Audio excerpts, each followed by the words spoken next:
Boa noite a todos. Vamos ficar de pé, vamos começar com uma palavra de oração, agradecendo ao nosso Senhor pela oportunidade que nós temos de conhecê-lo e pelas aulas que havemos de ter a partir de hoje no tocante ao assunto teontologia, o estudo de Deus Pai.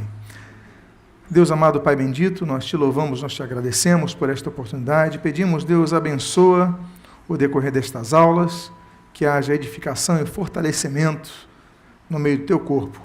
Abençoa-nos e o que nós pedimos, nós te agradecemos em nome de Jesus. Amém. Podem tomar seus assentos. Eu quero falar sobre a disciplina em pauta que havemos de tratar nas próximas semanas. E eu tenho, na verdade, são 4 sugestões iniciais para o investimento literário. Então, se você quiser se aprofundar um pouquinho sobre esse assunto, claro que há outras sugestões no livro em pauta que hei de colocar aqui. Eu tenho uma bibliografia no final desse livro, você também pode ali ter uma orientação a respeito, mas das sugestões iniciais, eu tenho esse livro que estou lançando hoje sobre esse assunto, e é o que inaugura a série atual, a série de mensagens sobre teologia sistemática. Esse livro é Teologia Sistemática, Teontologia, a doutrina de Deus Pai. Então, esse livro está à disposição aqui.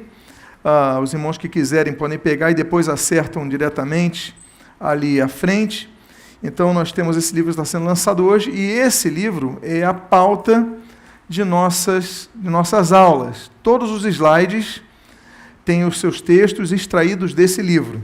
Então, essa é uma sugestão, primeira sugestão.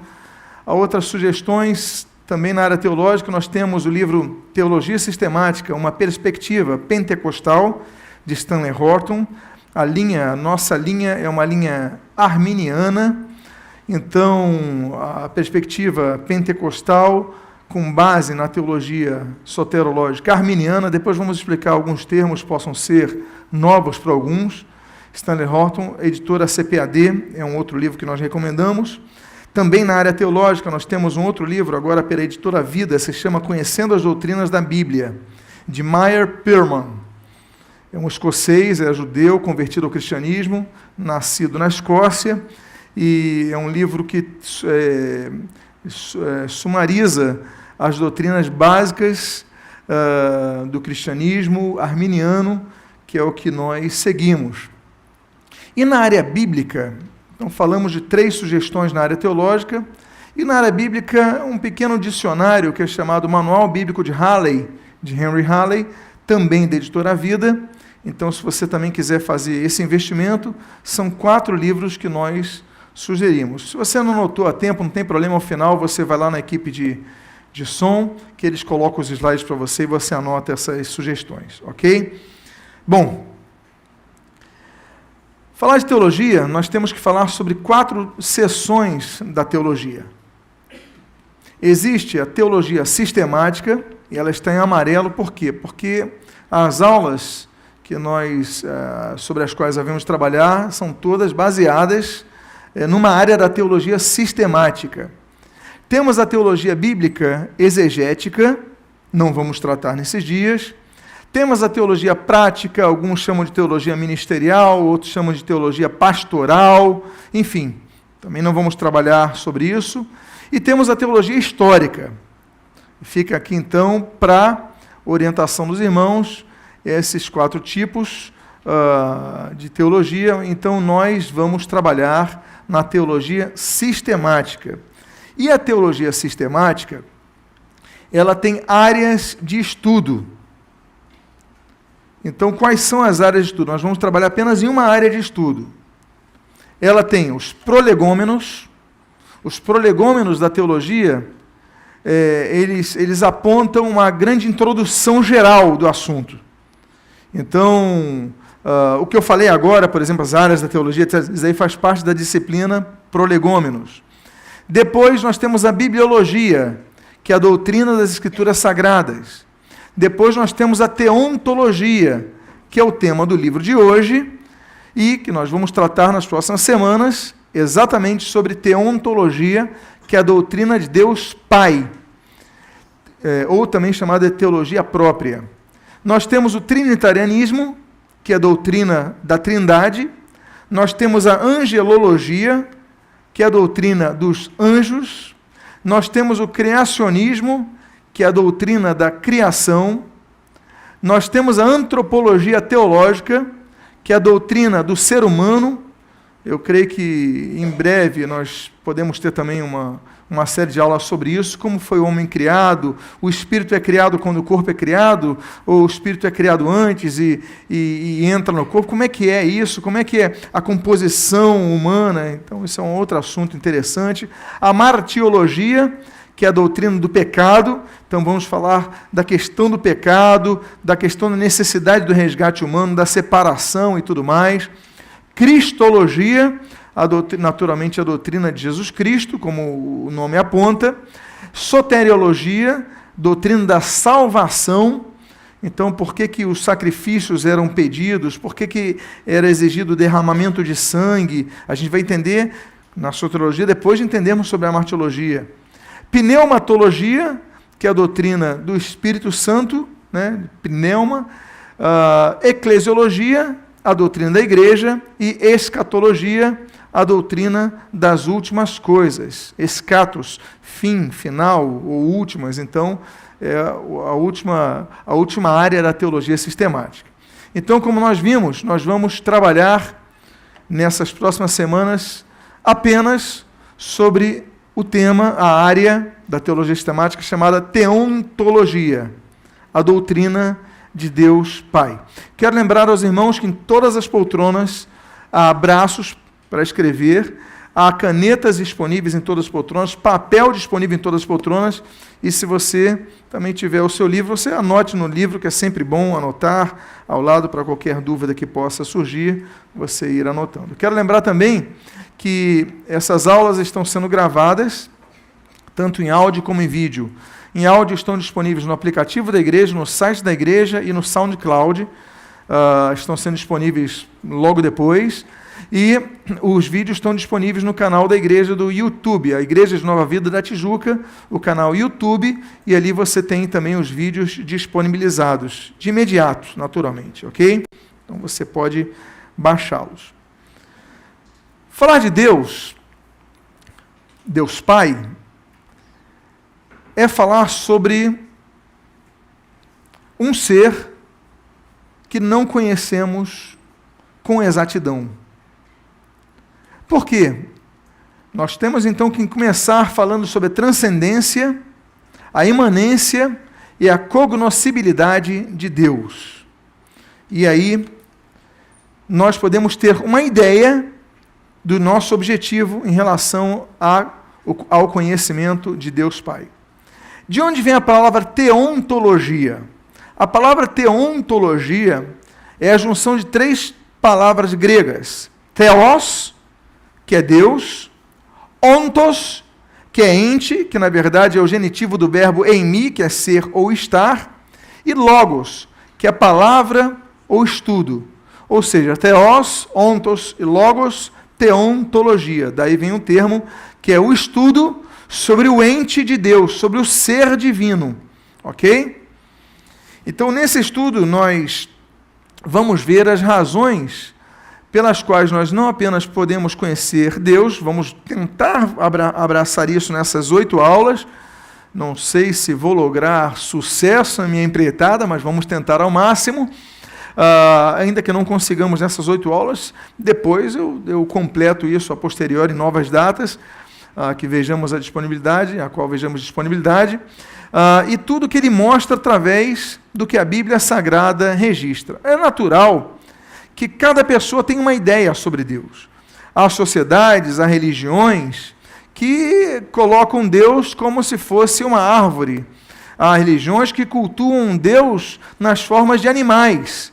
Há pessoas que tratam vacas sagradas como se fossem divindades, ou, enfim, há pessoas que colocam o sol como Deus, fazem culto a Deus Sol.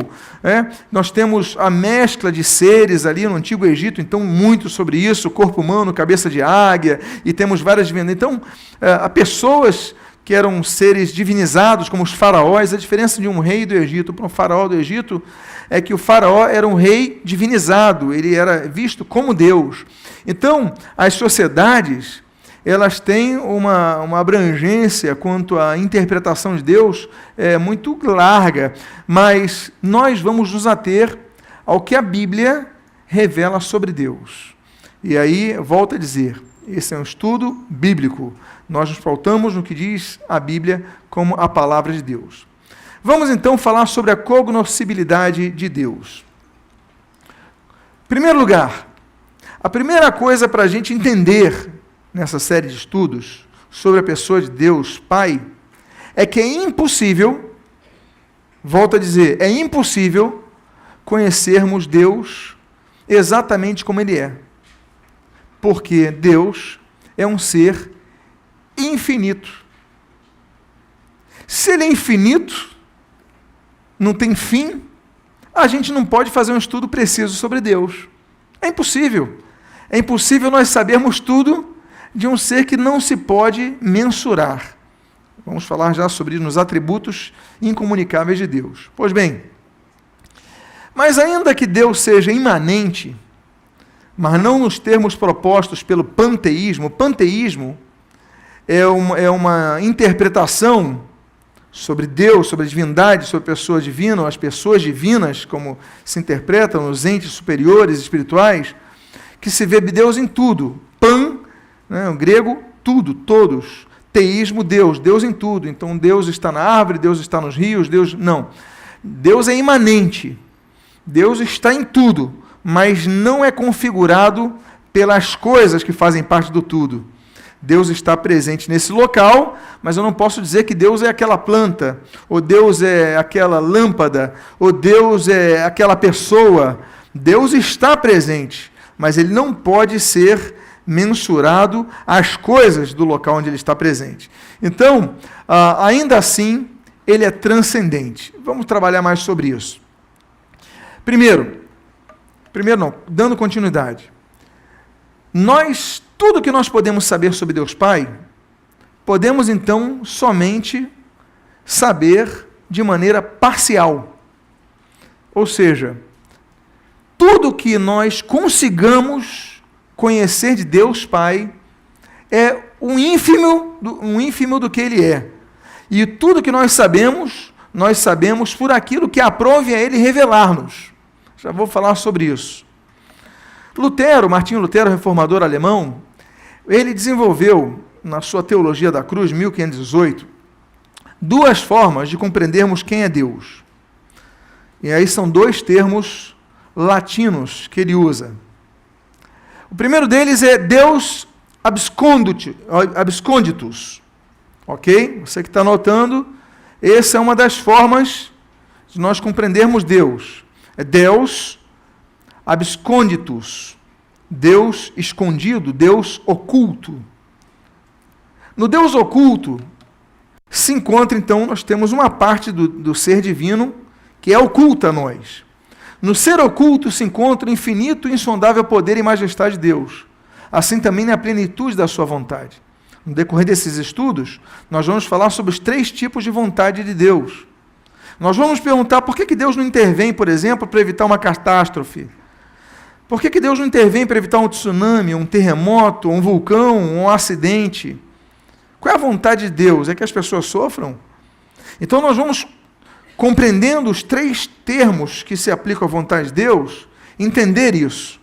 Nós vamos entender, por exemplo, um pouco sobre quando a Bíblia diz que Deus se arrependeu.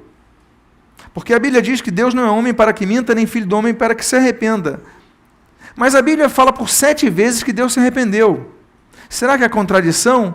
Ou será que temos que analisar os textos, a etimologia dos textos, a abrangência do hebraico? Então, tudo isso nós havemos de tratar nessas aulas, ok? Mas vamos por parte. Eu creio que a primeira aula, a segunda aula são as mais complicadas, porque estamos concatenando uma série de informações e trabalhando para ser nosso fio inicial, para que possamos compreender melhor sobre esse assunto. Pois bem, então, nós, em primeiro lugar, volto a dizer, nós não podemos saber tudo sobre Deus, porque Deus parte do que nós estudamos sobre Deus é uma parte que nos está oculta. Ao que a Bíblia diz em Deuteronômio 29, na sua primeira parte, o texto é muito claro.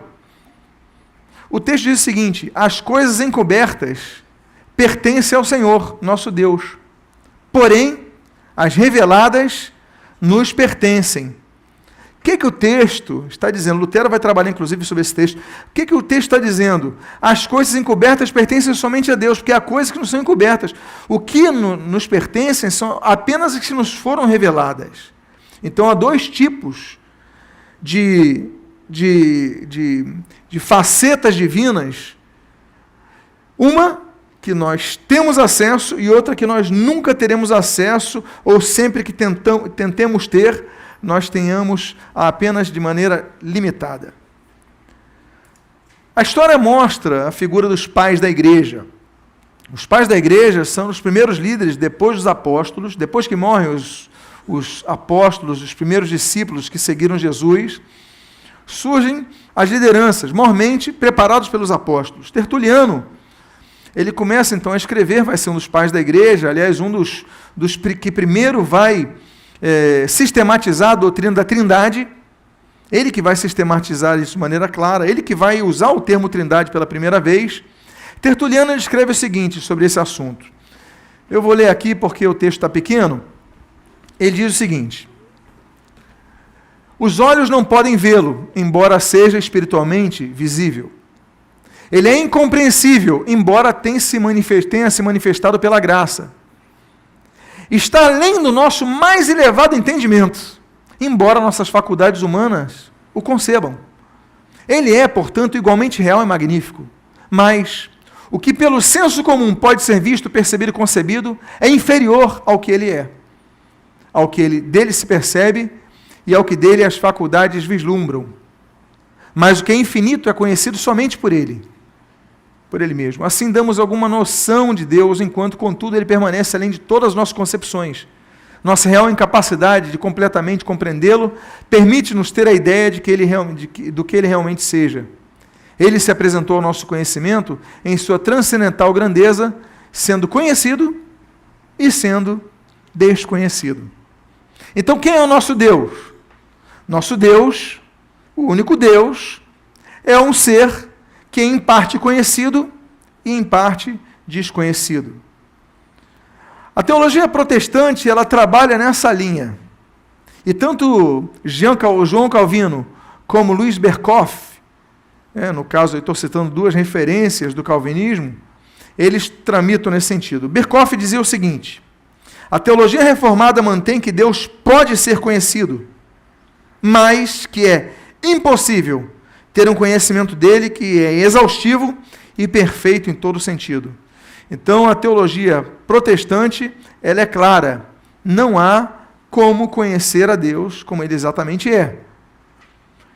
João Calvino, reformador, ele diz o seguinte: sua essência é incompreensível, por isso, sua divindade foge além de toda a percepção humana. Então, e ele vai escrever isso nas Institutas da Fé Cristã, e nós então temos essa base de que Deus abscônditus, Deus oculto, é um Deus que nós não temos acesso a informações estas. Agora, Lutero, na Teologia da Cruz, volta a dizer, século XVI, ele fala não apenas do Deus escondido, mas do Deus, que o termo latino é Deus revelatus, o Deus que se revela, o Deus que nós podemos ter acesso a ele. Então, é sobre essa parte que nós podemos compreender um pouco sobre esse ser infinito, que é Deus. Para nós entendermos isso, nós temos que compreender um termo que Karl Barth, um teólogo reformado também, suíço, ele vai escrever a respeito. Ele usa o termo condescendência, e ele chama de a revelação especial de Deus. Para nós é basilar essa compreensão. Barth, ele avança sobre o que escreveu Lutero. Ele diz o seguinte: o conhecimento não pode ser obtido através da natureza, nem da história humana, e nem tampouco através da experiência humana, porque você pode dizer o seguinte: não, eu conheço Deus porque eu tive um encontro com Deus num retiro, eu tive encontro com Deus numa oração, Deus transformou meu ser num culto. A gente não duvida disso, a gente crê nisso, a gente prega isso, a gente espera que todos passem por isso. Mas ainda assim, que você tenha tido experiências profundas com Deus, isso ainda é parte do ser de Deus. Você não pode dizer exatamente quem é Deus por uma experiência pessoal. Você não pode dizer quem é Deus pela história humana. A história humana é muito restrita ao tempo, é muito limitada. Deus vai muito além disso. E não pode ser obtido através da natureza. Nós vamos depois falar sobre isso. A Bíblia diz, né, que os céus manifestam o quê? A glória de Deus. E o firmamento anuncia o quê? A obra de suas mãos. Bom, os céus manifestam a glória de Deus. A glória é uma faceta da expressão de Deus que pode ser experimentada, pode ser vislumbrada, como Moisés vislumbrou ali no Sinai, mas isso é parte, não é tudo de Deus. Então a natureza, ela expressa uma parte muito pequena do poder de Deus, por exemplo, da criatividade de Deus, enfim. Então, nós temos que entender a condescendência, condescere, né? Ou seja, Deus, ele desce, ele nos faz compreender descendo-se a nós, apresentando-se a nós, que somos tão finitos. Então, assim nós temos uma percepção de Deus. Barth, ele diz que finitum non possit capere homo finito, ou seja, o finito não pode capturar o infinito. Não dá. É como se nós quiséssemos colocar todo mundo, todo o planeta Terra, num copo d'água. Se você quisesse colocar todo o universo no teu bolso, não vai caber. Até porque Deus é Espírito. E nós tramitamos na percepção da matéria. Então, a gente só consegue entender o Deus revelatus naquilo que Deus se propôs a nos revelar. E aí temos o papel fundamental, aí que Barth fala. Ele não fala só da natureza, ele não fala só da experiência humana, nem da história humana. Ele fala da Bíblia Sagrada. Então, por exemplo, como é que nós podemos saber um pouco de Deus?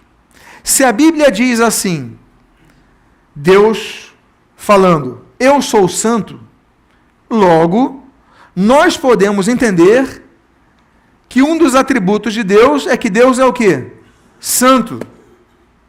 Se a Bíblia diz assim, Deus é justo, logo, a partir daí, do que a revelação especial de Deus registra, nós podemos entender que um dos atributos de Deus é que Deus é justo.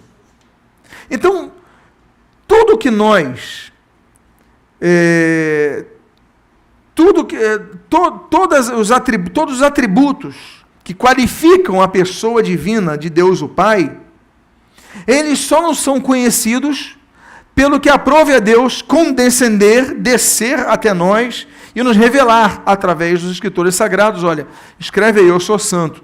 Então, ele desceu até o escritor sagrado para que chegasse a nós, e aí nós sabemos que ele é santo. Então, nós percebemos que a compreensão de Deus, não do Deus oculto, mas do Deus revelado, se atém ao que a Bíblia registra sobre a pessoa de Deus. Olha a responsabilidade de estudarmos a Bíblia. Não é verdade? Estamos buscando o conhecimento do ser máximo.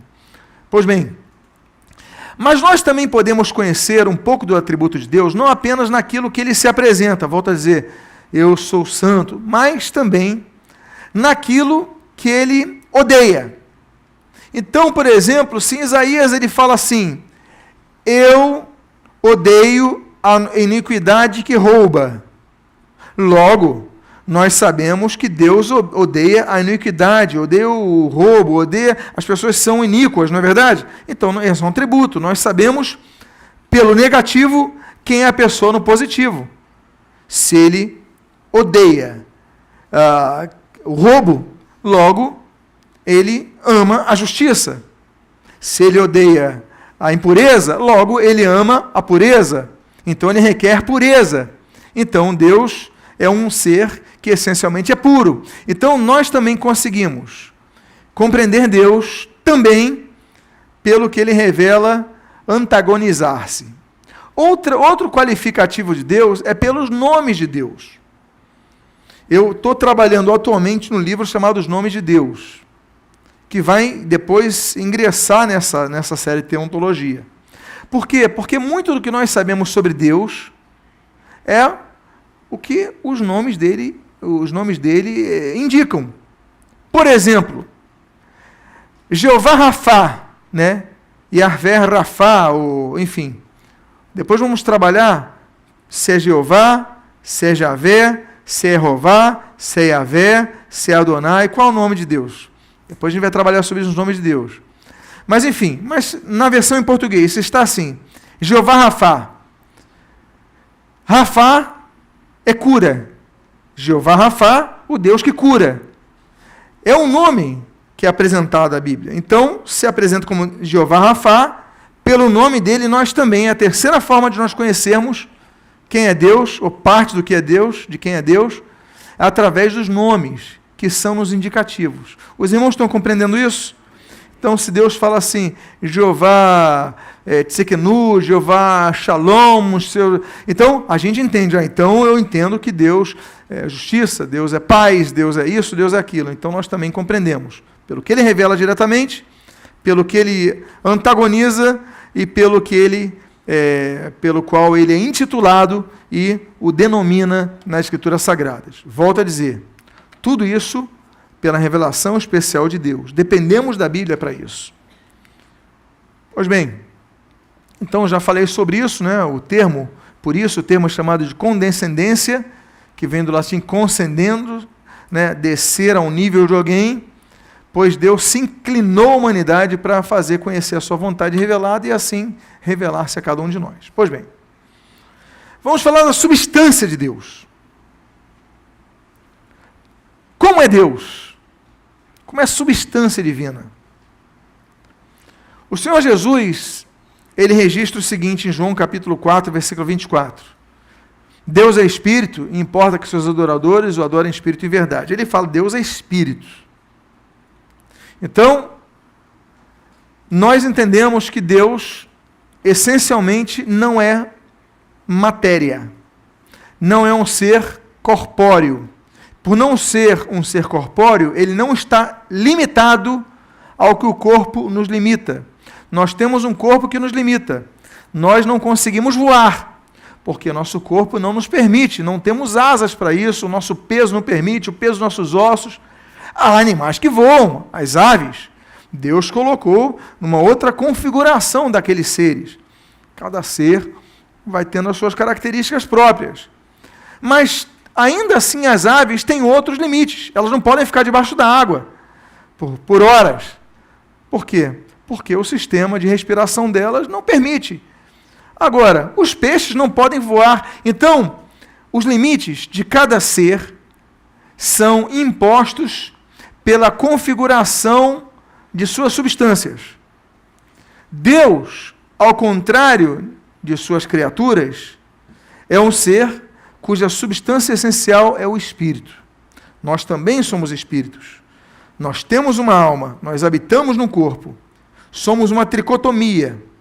Mas, ainda assim, nós somos espíritos criados, por isso limitados, e nós somos espíritos delimitados em nossa vida biológica pelo nosso corpo. Então nós sentimos fome, nós sentimos dor, nós ficamos doentes e nós morremos biologicamente, porque temos um limite. Deus não é assim. Deus não se limita, como nós, à experiência biológica. Deste modo, Deus não pode ser visto, essencialmente, porque Ele é um espírito. A Bíblia diz em João capítulo 1, versículo 18 o seguinte: ninguém jamais viu a Deus. O Deus unigênito, que está no seio do Pai, é quem o revelou. Não há como ver Deus. Por que não há como ver Deus? Porque Deus é um ser essencialmente espiritual. Agora, ainda assim, Ele pode se manifestar de uma maneira perceptível ao homem.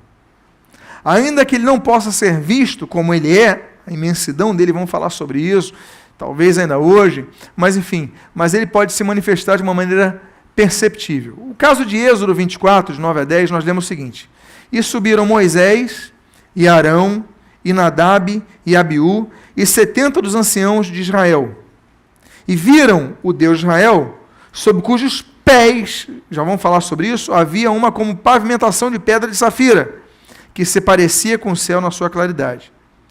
Eu pergunto a vocês, eles viram pé em Deus? Eles viram perna em Deus? Tinha unha o pé dele, tinha dedos? Não, ele coloca aí, cujos pés, ou seja, a parte inferior da visão que eles tiveram, cuja base era como pedra de safira, que se parecia com o céu na sua claridade, ou seja, brilhava muito.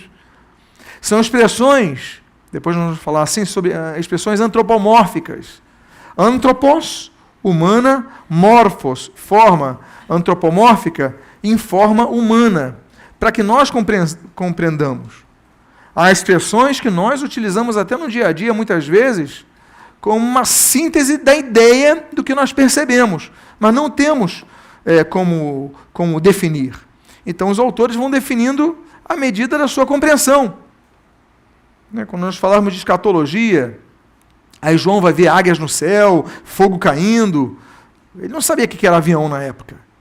Então, ele vai escrever os aviões lançando bombas, explodindo coisas no céu. Então, a percepção do autor, ela se infere no contexto histórico e cultural de onde vem o autor, onde está o autor, do que conhece o autor. Os irmãos estão compreendendo um pouquinho, percebendo um pouco isso? Então, eles têm uma percepção de Deus, mas Deus não tem pés. Deus é espírito. Agora, apesar de Deus ser um espírito e ninguém ter visto a sua presença, a sua essencialidade, Jesus falou que ele tem uma forma, apesar que ninguém o viu. É um ser incorpóreo. Mas a Bíblia diz assim em João 5,37. Depois vamos trabalhar mais sobre isso. O Pai que me enviou, esse mesmo é o que tem dado testemunho de mim. Jamais tendes ouvido a sua voz, nem visto a sua forma. Eu pergunto, o que é voz? Voz é o resultado de quê? Voz é resultado do ar. Mas é um ar que ele resulta de nossas o quê? Cordas vocais. Nós pensamos algo, olha a configuração linda do ser. E nós, através do ar que exalamos, pelas cordas vocais, ligadas aí ao sistema nervoso, à nossa capacidade de raciocínio, nós transmitimos a nossa ideia pelas cordas vocais. E o som que sai, batendo o ar na corda vocal, matéria, é o som que nos faz compreender a cada um de nós. Não é assim? Então, a voz é resultado de um atrito de vento com carne. Aí temos a voz. Mas se Deus não é carne, como é que ele tem voz? E como é que tantas vezes nós vemos, e Deus disse, e Deus falou, se não existe a possibilidade de um ser imaterial ter voz, se o ser é essencialmente espiritual? Então, existem possibilidades naturalmente que transcendem, volto a dizer, a nossa compreensão do que é apenas espírito e do que é matéria, até porque o espírito pode se materializar. Quem chega, não vou dizer perto, naturalmente, mas quem começa a compreender isso é Albert Einstein.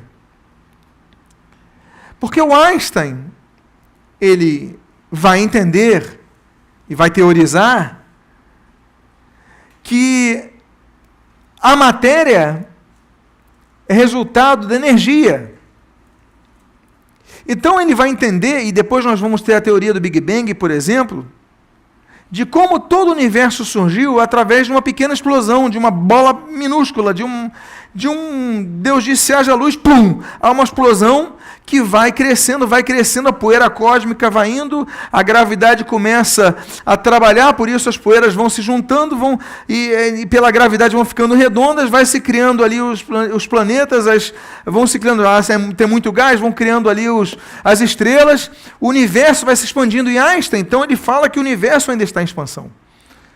Einstein, então, ele começa a elaborar o entendimento seguinte: se houve uma explosão inicial, e aí nós temos o Gamow, nós temos outros cientistas, de uma explosão inicial que vai dar origem a tudo, né? O fogo primordial, o Big Bang, o haja-luz. Então, tem uma expansão, e Einstein ele fala o seguinte: mas vai ter um momento que vai acabar a expansão, então o universo vai começar a recuar. Então, ele está se expandindo. Isso é a lei da astrofísica, como eles chamam. O universo está em expansão. Isso é fisicamente teorizado por Einstein e por outros. Pois bem, então, você pode perceber, Stephen Hawking, não sei quantos já ouviram falar, mas ele escreveu até um universo numa casca de nós, é um astrofísico, Cambridge, tem uma cadeira ali. Ele escreve o seguinte, que todo o universo, tudo que existe em todas as galáxias desse universo, tudo isso cabia em algo como se fosse uma nós. Tudo. O Sol, as estrelas, os planetas, tudo cabia. Só que depois dessa explosão, tudo foi expandindo. Como? Como é que pode matéria surgir apenas através de energia? Então Einstein trabalha sobre isso. Talvez nos dê uma dica. Mas o fato é que Deus está além disso. Deus é limitado. Deus cria as coisas. É Deus quem dá o registro do haja-luz. É Deus quem dá o início da matéria primária. E eu não trabalho sobre isso, eu trabalho em outro tema, como você já conhece do Bereshit. Pois bem, por isso a Bíblia se opõe terminantemente às imagens que os homens fazem, tentando dar forma àquilo que nunca viram e prestam culto àquele cuja forma nunca viram. A Bíblia diz o seguinte: não farás para ti, Êxodo 20, versículo 4, estamos aí trabalhando os 10 mandamentos, e a Bíblia diz assim: não farás para ti imagem de escultura, nem semelhança alguma do que há em cima nos céus, nem embaixo na terra, nem nas águas debaixo da terra, não as adorarás, nem lhe darás culto. A Bíblia não proíbe apenas o culto a Deus, mas a toda a criação que está nos céus, debaixo dos céus, na terra, enfim, nas águas debaixo da terra, nada. Então não podemos prestar culto a nada, nenhuma imagem nós podemos prestar culto. Por quê? O culto é apenas ao Deus informe. Por isso que a Bíblia diz que nós, quando cultuarmos a Deus, temos que fazê-lo de maneira racional, com a compreensão, e não de maneira meramente especulativa a uma determinada imagem, emocional, ligando-nos a uma determinada imagem, mas devemos ter um culto racional. A Bíblia diz assim, em Romanos 12:1, rogo-vos, pois, irmãos, pelas misericórdias de Deus, que apresenteis o vosso corpo por sacrifício vivo e santo e agradável a Deus, que é o vosso culto racional. Então, o nosso culto é racional, ou seja, ele se pauta na razão de quê? Da compreensão da pessoa de Deus, ok? No motivo do culto. Bom, dito isto, nós temos falado, já podemos agora começar a falar dos atributos de Deus. Existem 2 tipos de atributos de Deus. Os atributos incomunicáveis, que também são chamados de absolutos, intransitivos ou naturais, e os atributos comunicáveis. Por que nós temos essa nomenclatura, atributo incomunicável e atributo comunicável? Porque os atributos, fazendo uma rápida introdução, incomunicáveis são aqueles que não podem nos ser comunicados para que possamos experimentá-los como só Deus pode, são exclusivos a Deus. Por exemplo, só Deus é onipotente, ou só Deus é onipresente. Eu não posso, nem você como filho de Deus, nem ninguém nessa terra, pode um dia se tornar onipresente. A gente não pode. Alguém aqui pensa que um dia pode ser onipresente? Ninguém. Porque onipresente somente Deus. Então, esse atributo é de Deus, ele não comunica aos seus filhos. É incomunicável. Essa é uma das razões, por exemplo, porque os evangélicos não rezam a santos ou a Maria, por exemplo. Por quê? Porque Maria não é onisciente. Então, imagine você, às 6 horas da tarde, nessa linha do horário de Greenwich. Às 6 horas da tarde, os católicos romanos costumam fazer uma rápida oração, uma rápida reza, alguma coisa assim. E muitos deles rezam a Maria. Nesse horário, estou dando um exemplo, às 7 da noite, ou às 3:30 da manhã, enfim. Vamos botar esse horário de 6 horas. Aí a pessoa ali começa a rezar Maria, Ave Maria, cheia de graça. A outra começa a rezar Maria e a outra começa a rezar Maria. Eu te pergunto, e a pessoa em Recife começa a rezar a Maria. E a pessoa em Porto Alegre começa a rezar a Maria. E a pessoa em Buenos Aires começa a rezar para Maria. Eu faço uma pergunta a você. Maria, ainda que pudesse, não é o caso, mas ainda que pudesse ouvir as orações, ela é onisciente? Se ela não é onisciente, nós cremos que só Deus é onisciente, como é que ela pode ouvir a oração que é feita em Porto Alegre por uma pessoa, a oração que é feita no Rio, em Recife, e etc, ao mesmo tempo? Se ela pudesse ouvir essas orações, ela teria que escolher apenas uma pessoa para ouvir. Ou seja, todas as milhões de pessoas que estão orando ao mesmo tempo para ela, ou rezando ao mesmo tempo para ela, todas essas pessoas não podem ser ouvidas por ela. Estão perdendo o seu tempo. É por isso que os evangélicos, por entenderem que só Deus é onisciente, só oram a Deus. Porque nós sabemos que a oração que nós fizemos a Deus, ao mesmo tempo, em diferentes lugares, Deus ouvirá, porque só Deus tem esse atributo, que é um atributo incomunicável. Ele não comunica esse atributo a Maria, não comunica a ninguém mais, nenhum ser, só Ele tem esse atributo. Os irmãos estão entendendo o atributo incomunicável? Agora, os atributos comunicáveis são atributos que nós podemos experimentar. Por exemplo, eu citei aqui para vocês, Deus é justo. Nós podemos nos tornar pessoas justas? Sim. Deus é verdade. Nós podemos nos tornar pessoas verdadeiras? Deus é leal. Nós podemos nos tornar pessoas leais? Então, os atributos comunicáveis são os atributos que Ele nos comunica, nos permite que nós exerçamos esse atributo também como um qualificativo nosso. Eu não posso ser onipresente, mas eu posso ser justo. Eu não posso ser onipotente, mas eu posso ser santo. Eu não posso ser eterno. Eu posso ter a vida eterna, são coisas diferentes, depois eu explico. Mas eu não posso ser essencialmente eterno. Eu tive um princípio um dia, mas eu posso ser uma pessoa verdadeira. Ou seja, os atributos comunicáveis são aqueles que ele comunica para que nós possamos, eles possam também nos caracterizar. Agora entenderam a diferença dos dois? Vamos trabalhar nos atributos incomunicáveis de Deus.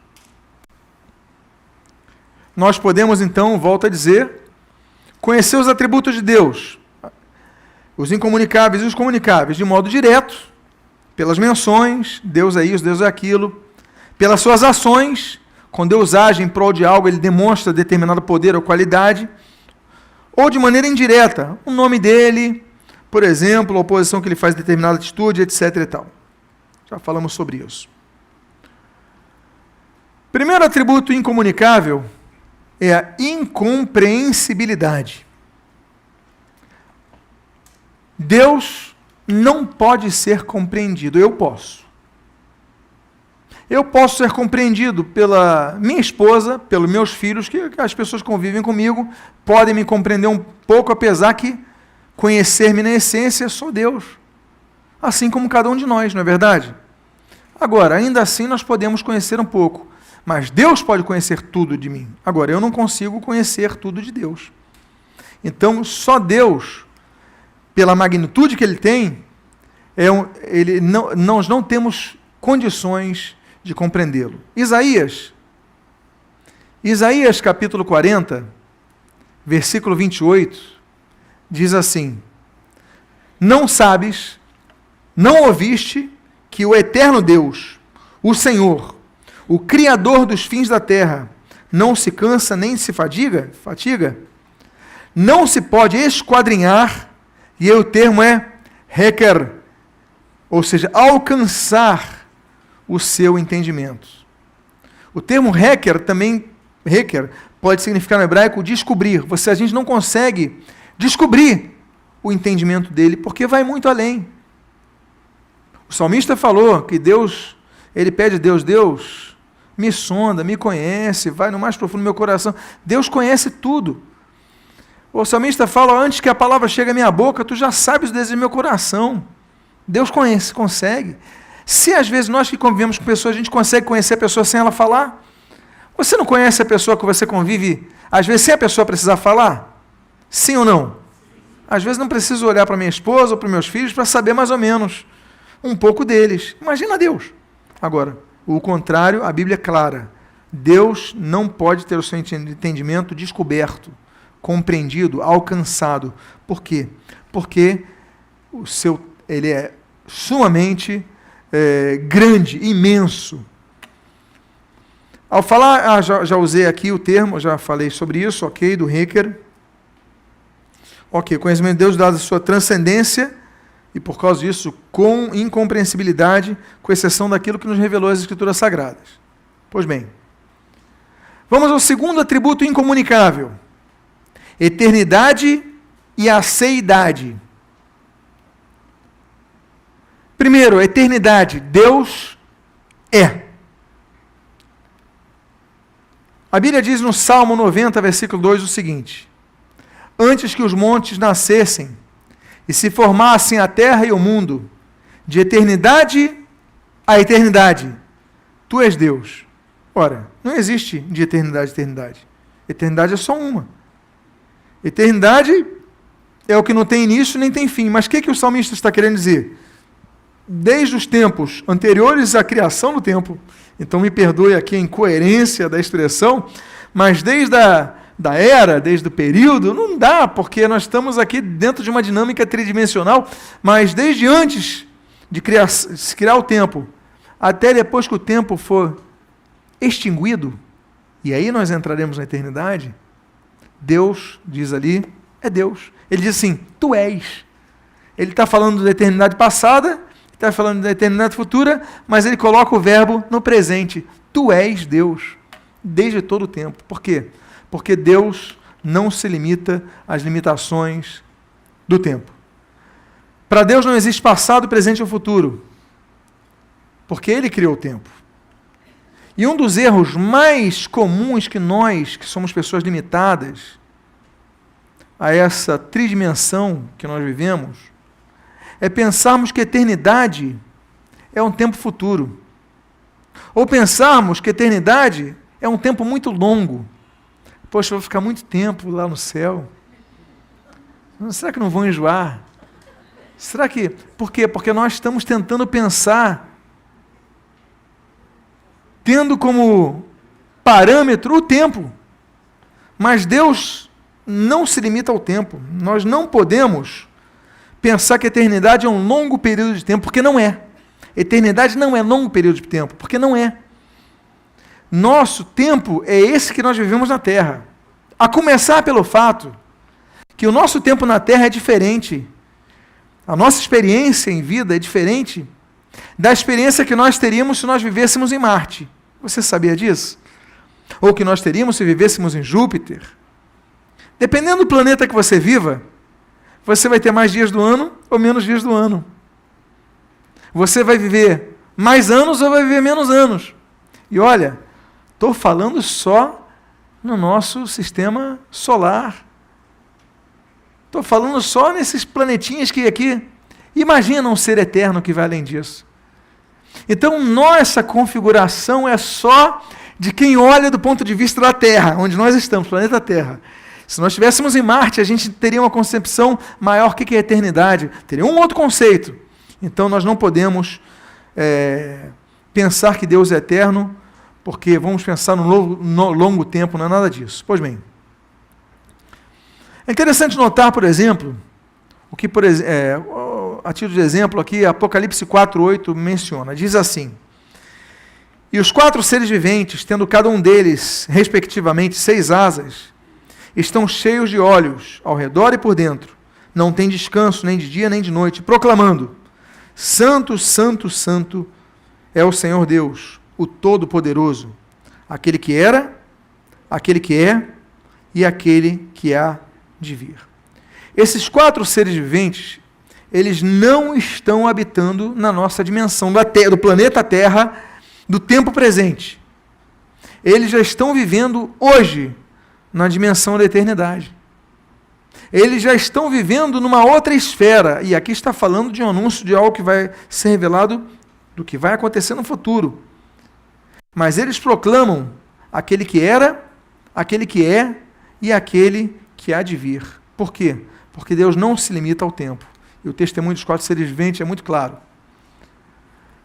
É interessante, não vamos falar sobre Trindade, não é nosso propósito nessas aulas, nessas semanas, mas a Bíblia fala sobre esses 3 tempos nas pessoas divinas de Jesus e do Espírito Santo. Por exemplo, Jesus é o mesmo ontem, hoje e o será para sempre. Hebreus, capítulo 13, versículo 8. A Bíblia diz em Hebreus, capítulo 9, versículo 14, que o Espírito eterno de Deus, o Espírito Santo é eterno. A Bíblia fala sobre as pessoas, mas ainda assim, todas as menções de Jesus é o mesmo ontem, hoje, para sempre, que Deus é eterno, que o Espírito é eterno, tudo isso é propedêutico. Tudo isso é uma introdução à compreensão do assunto. É para que nós tenhamos uma noção, um pouco, da introdução do que ele realmente é. Deus não é afetado pelo tempo. Não podemos delimitar Deus pelo tempo. Por isso, Deus sempre é. Ontem ele é, e eu vou depois trabalhar aquele termo, do eu sou, para você entender um pouquinho do hebraico. Nós vamos falar muito sobre isso quando falarmos dos nomes de Deus. Fica uma outra série para vocês. Interessa a vocês? Mas eu não vou trabalhar que nem alguns livros que eu já peguei. Os nomes de Deus aí tem 7. Aí outro livro lá tinha 10 nomes de Deus. 12. Eu vou trabalhar em mais de 40 que estão escondidos na Bíblia. Que nem eu fiz com os demônios no estudo. Vamos trabalhar a essência disso. Vamos trabalhar melhor a questão do hebraico, a questão do que está ali guardado, dos detalhes do nome de Deus. Mas, pois bem, Deus sempre é, nunca deixará de ser. Por isso, as Escrituras registram a atemporalidade divina diante de nossa percepção cronológica. Por exemplo, 2 Pedro, começa com Salmo 90, versículo 4. Pois 1000 anos aos teus olhos são como o dia de ontem, que se foi, e como a vigília da noite. Ou 2 Pedro 3,8. Todavia uma coisa, amados, que não deveis esquecer, que para o Senhor, um dia é como 1000 anos, e 1000 anos como um dia. Não é uma matemática, que nem os 70 vezes 7, não está falando 1000 anos literais. 1000 anos, ou seja, muitos anos para Deus é como se fosse um dia, e um dia para Deus é como se fosse muitos anos, ou seja, não há como, porque Deus não entra na nossa cronometria terráquea, Deus ultrapassa tudo isso.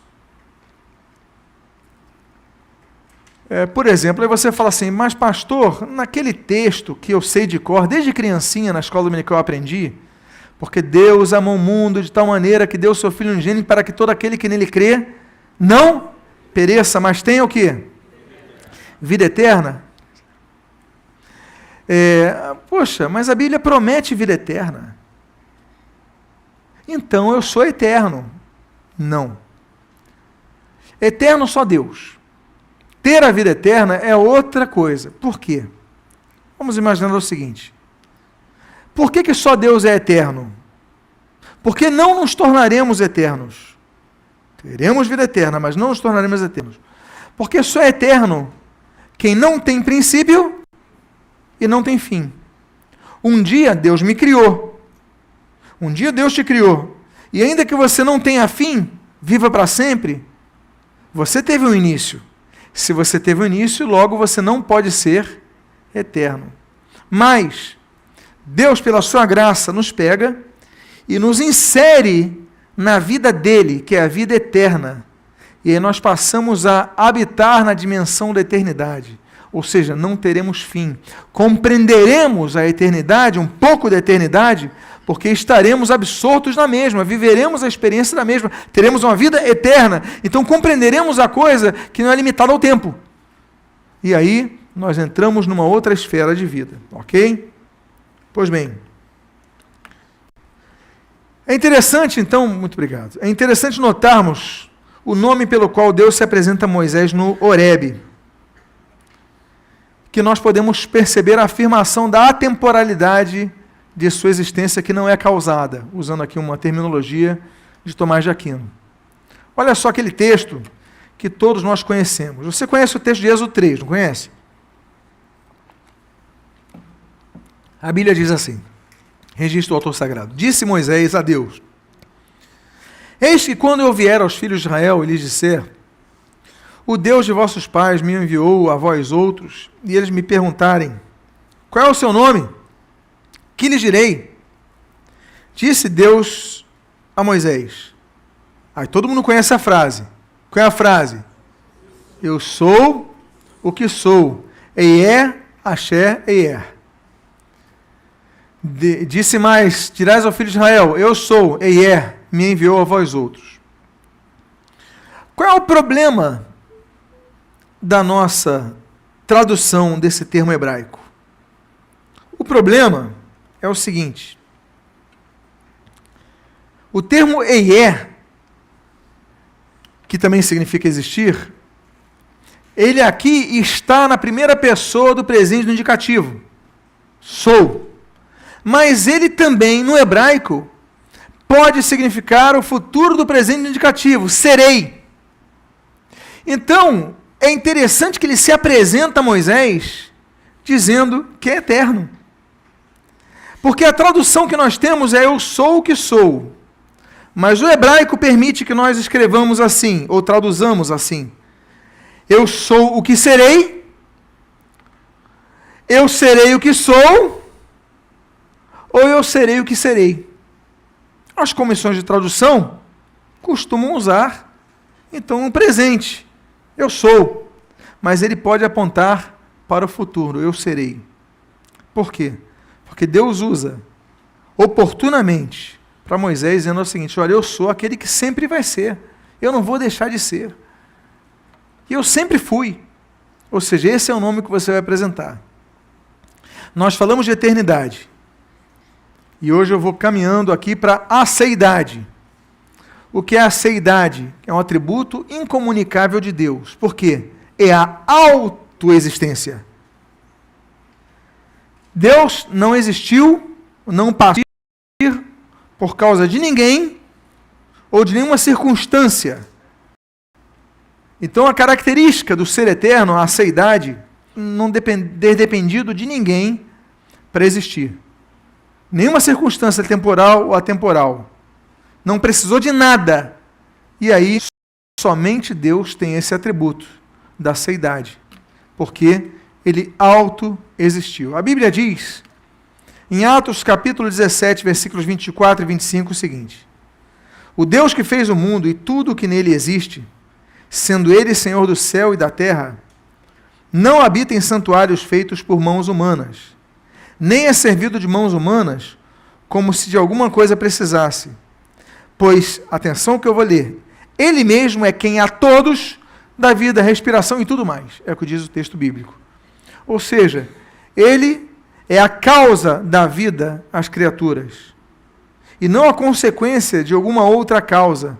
É a causa primária de tudo. Voltando a usar um termo de Tomás de Aquino.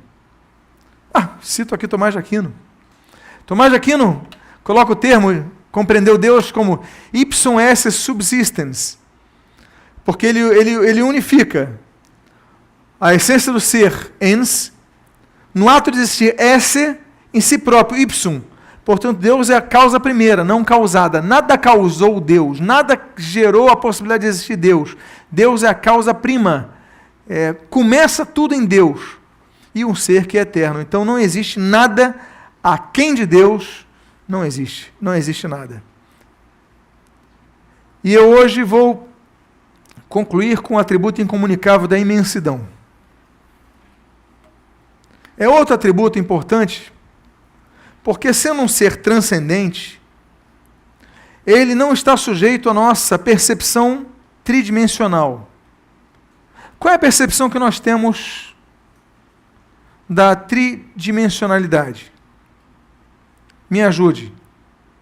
Nós temos a percepção da largura, que mais? Da profundidade e que mais? Da altura. Essa é a nossa percepção. Olha como somos limitados. Deus é transcendente. Ele transcende a essa nossa dimensão. Então a percepção dele, e outra coisa, volto a dizer, a nossa percepção cronológica do planeta Terra, as voltas que ele dá ao redor do Sol, né, os 365 dias, e a duração da rotação, as 24 horas, e tem todo esse processo que do planeta Terra, nós somos muito limitados na nossa experiência, Deus transcende a tudo isso. Então, ele não pode ser mensurado, ele não pode ser limitado, ele não pode ser restrito a espaços físicos. Então, a Bíblia diz assim, em 1 Reis, capítulo 8, versículo 27.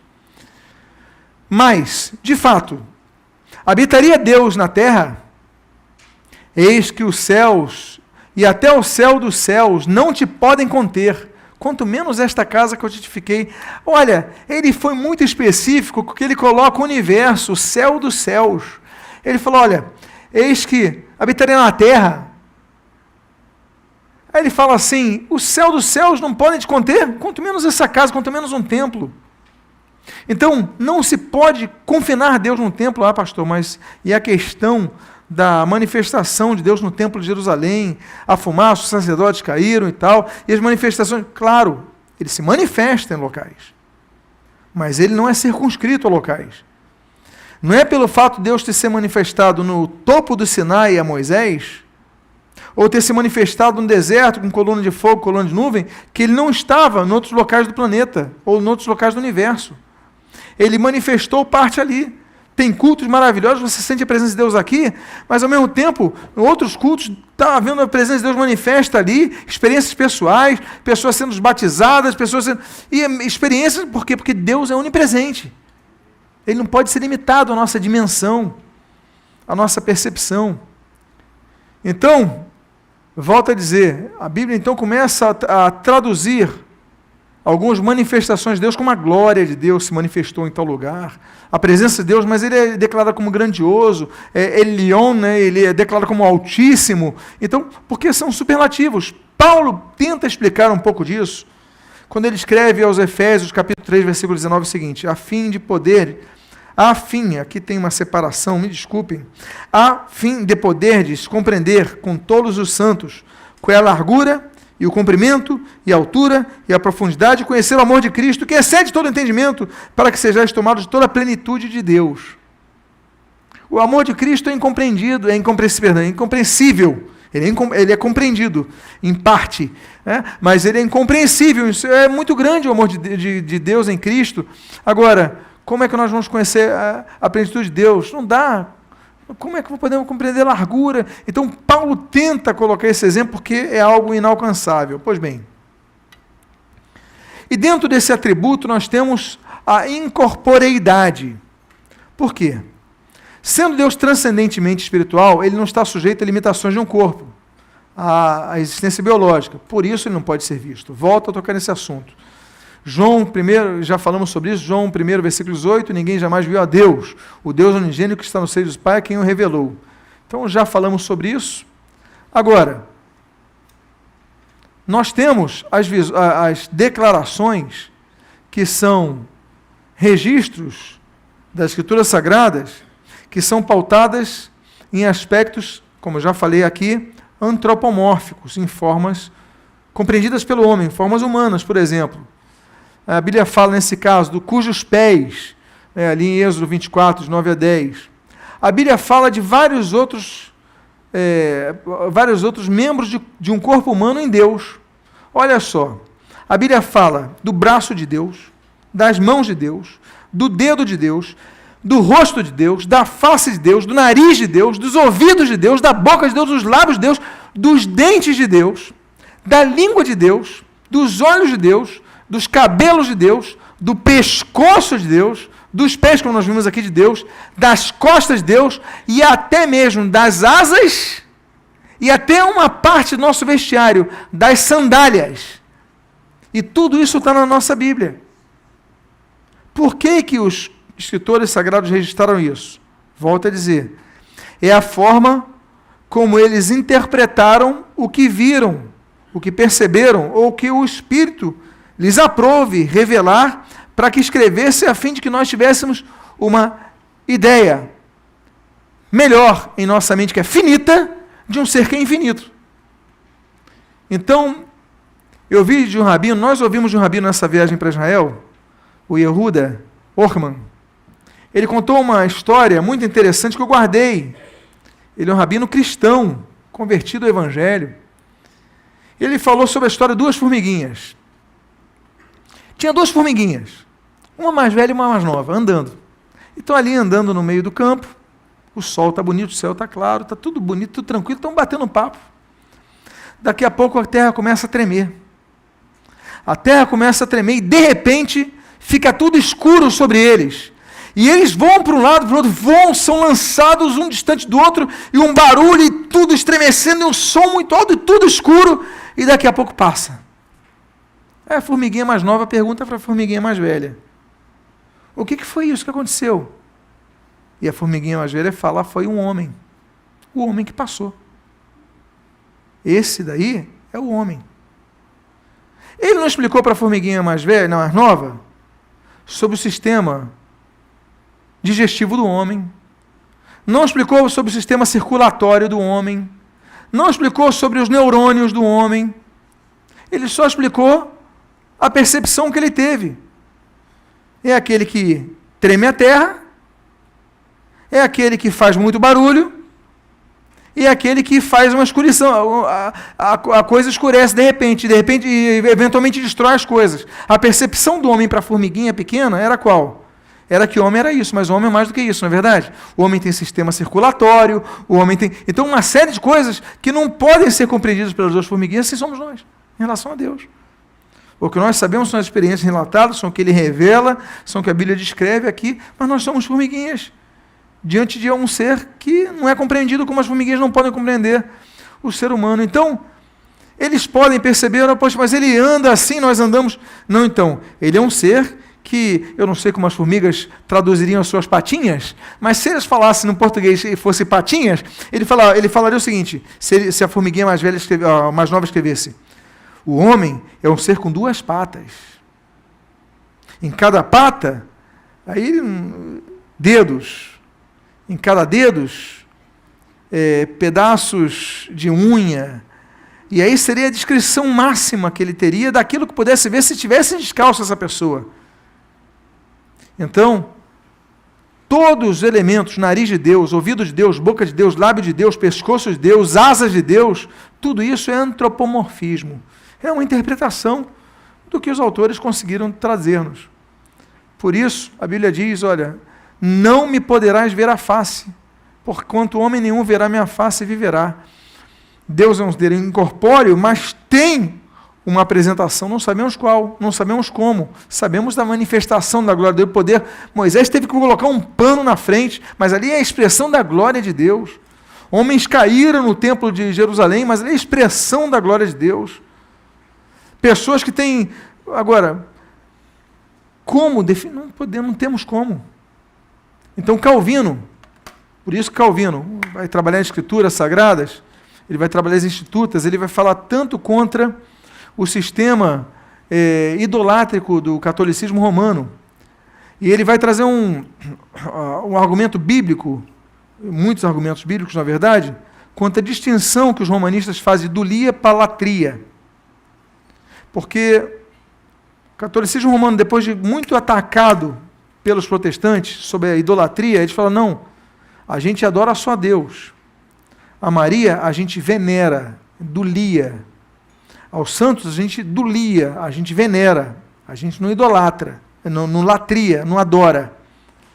Mas que idolia é essa que as pessoas se dobram os joelhos, pedem direção, pedem proteção, pedem graça, pedem socorro, pedem salvação? Isso é latria.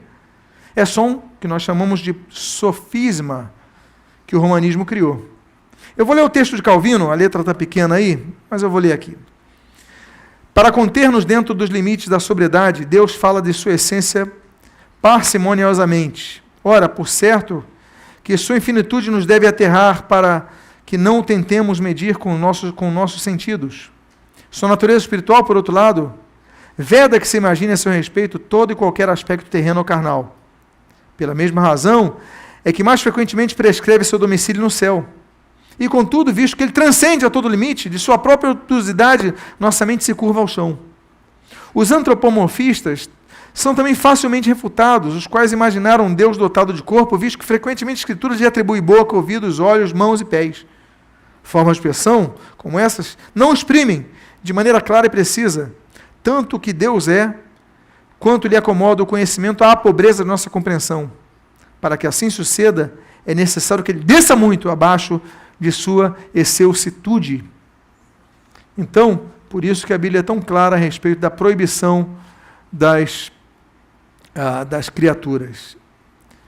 A próxima semana, nós vamos começar a falar sobre os demais atributos incomunicáveis, começando com o atributo da onipresença. Ok? Eu espero que essa aula tenha sido edificante para a sua vida. Se você, volto a dizer, todos os slides estão pautados nesse livro. Então, se você quiser, estamos aqui com ele à disposição.